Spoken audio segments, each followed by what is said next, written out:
வணக்கம் நண்பர்களே. இன்று நாம் தமிழர்களின் பெருமையாய் விளங்கும் மகாகவி சுப்பிரமணிய பாரதியாரின் வாழ்க்கை வரலாற்றை பற்றி பார்க்க போகிறோம். பாரதியார் யார்? அவருக்கு பாரதி என்ற பட்டம் எப்படி கிடைத்தது? அவரது பெற்றோர் யார்? பிறப்பு, கல்வி, படைப்பு மற்றும் அவரது மறைவு வரை அனைத்தையும் இந்த வீடியோவில் தெரிந்து கொள்ளலாம். வாருங்கள் வீடியோவிற்குள் செல். மகாகவி பாரதியார் இவருடைய பெயர் சுப்பிரமணிய பாரதி. இயற்பெயர் அப்படின்னா சின்னசாமி சுப்பிரமணிய பாரதி. இவருடைய பிறந்த தேதி 11 டிசம்பர் 1882. எப்போ பிறந்திருக்கிறாங்க? டிசம்பர் 11, 1882 பிறந்திருக்காங்க. எங்கே பிறந்திருக்காங்க அப்படின்னா தூத்துக்குடி மாவட்டத்தில் உள்ள எட்டயபுரம் அப்படின்ற ஒரு கிராமத்தில் பிறந்திருக்காங்க. அடுத்து எப்போ இறந்திருக்காங்க அப்படின்னு பார்த்தோம்னா 11 செப்டம்பர் 1921 இறந்திருக்காங்க. பிறந்தது 11 டிசம்பர் 1882, இறந்தது 11 செப்டம்பர் 1923.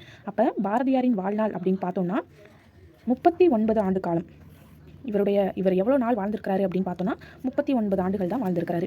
இவர் எங்கே இறந்தாரு அப்படின்னு பார்த்தோம்னா சென்னையில் இறந்திருக்காங்க. இவங்களோட தந்தை பெயர் சின்னசாமி ஐயர், தாய் பெயர் லட்சுமி அம்மாள், இவங்களோட மனைவி பெயர் செல்லம்மாள். சரிங்களா? இப்போது பாரதியார்னா யார்? இவ்வளோ டீட்டெயில்ஸ் பார்த்தோம். அவங்க எங்கே பிறந்தாங்க, எங்கே இறந்தாங்க, அவங்க அவங்களோட அப்பா பேர் என்ன, அம்மா பேர் என்ன, எல்லாத்தையும் பார்த்தோம். இப்போ பாரதியார்னாலே யார் அப்படின்னு பார்க்க போகிறோம். பாரதியார் தமிழ் இலக்கியத்தின் மிகச்சிறந்த கவிஞர்களின் ஒருவராகவும், இந்திய விடுதலை போராட்ட வீரராகவும், பத்திரிகையாளர்களாகவும், சமூக சீர்திருத்தவாதியாகவும் விளங்கினார். இவர் மகாகவி பாரதியார் என்று அழைக்கப்படுகிறார். நவீன தமிழ் கவிதையின் தந்தை எனவும் அழைக்கப்படுகிறார். யாரு? பாரதியார் நம்ம எப்பெல்லாம் சொல்கிறோம்? தமிழ் இலக்கியத்தின் மிகச்சிறந்த கவிஞர்களின் ஒருவர், இந்திய விடுதலை போராட்ட வீரர், பத்திரிகையாளர், சமூக சீர்திருத்தவாதி, மகாகவி பாரதி, நவீன தமிழ் கவிதையின் தந்தை, இப்படியெல்லாம் சொல்கிறோம். இவங்க தான் யார்? பாரதியார். சரி, பாரதி அப்படின்ற பட்டம் இவருக்கு எப்படி கிடச்சிச்சு அப்படின்னு பார்க்க போகிறோம். இவர் 11 வயசில் இவரோட கவித்திறமையை பாராட்டி எட்டயபுரம் சமஸ்தானம்னா நமக்கே தெரியும். சமஸ்தானம்னா என்ன? அந்த நாட்டின் அரசவை. அப்போ எட்டயபுரம் அப்படின்ற அந்த கிராம அரசவையில் அவங்களுக்கு பாரதி அப்படின்ற ஒரு பட்டம் வழங்கியிருக்காங்க. சரிங்களா? எப்போ 11 வயசாக இருக்கும்போது அவரோட கவிதை திறமையை பாராட்டி கொடுத்துருக்கிறதா சொல்லியிருக்காங்க. அடுத்து இவருடைய கல்வி எப்படிலாம் இருந்துச்சு அப்படின்னு பார்க்க போகிறோம். இவர் எட்டயபுரத்தில் ஆரம்ப கல்வி பயின்றிருக்காங்க. திருநெல்வேலியில் உயர்கல்வி பயின்றிருக்கிறாங்க. பின்னர் வாரணாசி நகரில் தமிழ், இந்தி, சமஸ்கிருதம், ஆங்கிலம் போன்ற மொழிகளெல்லாம் கற்றுருக்காரு. எந்த நகரில் இந்த மொழிகள்லாம் கற்றுருக்காரு? வாரணாசி அப்படின்ற ஒரு நகரில் கற்றுருக்காங்க. அடுத்து இவர் நம்ம ஒரு விடுதலை போராட்ட வீரர் அப்படின்னு நம்ம இங்கே சொல்லி பார்த்தோம் இல்லையா? இப்போது விடுதலை போராட்ட வீரர் இவரோட பங்களிப்பு என்னென்ன அப்படின்னு பார்க்க போகிறோம். இவர் ஆங்கிலேயருக்கு எதிராக வீரமிகு பாடல்களை எழுதினார். இவர் என்ன பண்ணியிருக்கிறாரு? ஆங்கிலேயருக்கு எதிராக நல்ல வீரமிகு பாடல்கள்லாம் பாடியிருக்கிறாங்க. அடுத்ததான் சுதேசி மித்ரன் பத்திரிகையில் பணியாற்றியிருக்கிறாரு. எங்கே பணியாற்றியிருக்காரு? சுதேசி மித்ரன் பத்திரிகையில் பணியாற்றியிருக்கிறாரு. இவர் மக்கள்கிட்ட என்னத்தை பரப்பினார் அப்படின்னா தேசிய உணர்வை.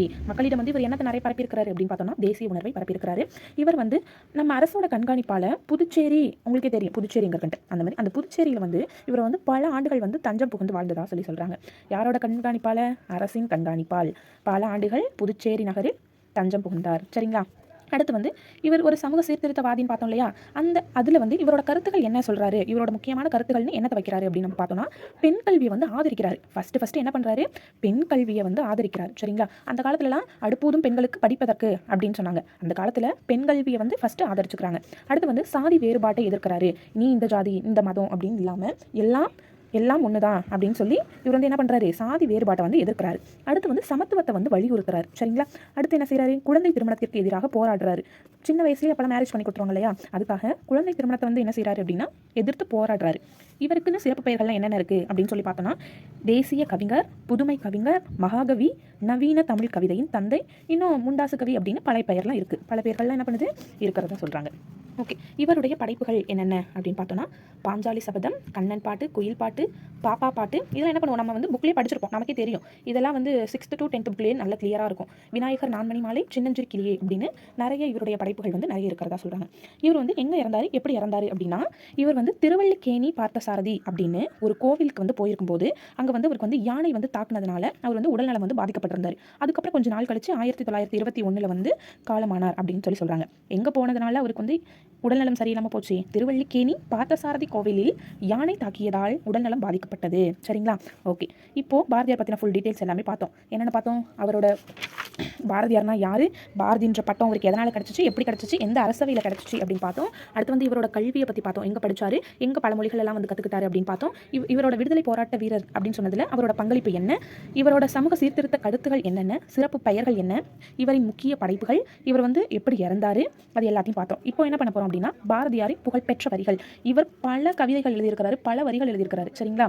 பல கவிதைகள், பல பாடல்கள் அப்படின்னு சொல்லி நிறைய எக்கச்சக்கம் நமக்கே தெரியும். சரிங்களா? அது மாதிரி அதில் வந்து புகழ்பெற்ற வரிகள் அப்படின்னு ஒன்று இருக்கும் இல்லையா? அதில் என்னென்ன மெயின் அப்படின்னு பார்த்தோன்னா, அச்சமில்லை அச்சமில்லை அச்சமென்பதில்லையே அப்படின்ற இந்த ஒரு வரியும், யாமறிந்த மொழிகளிலே தமிழ் மொழி போல் இனிதாவது எங்கும் காணோம் அந்த ஒரு லைனும், எண்ணிய முடிதல் வேண்டும். சரிங்களா? இது எல்லாமே நம்ம 6th to 10th புக்கில் படிச்சிருப்போம். சரிங்களா?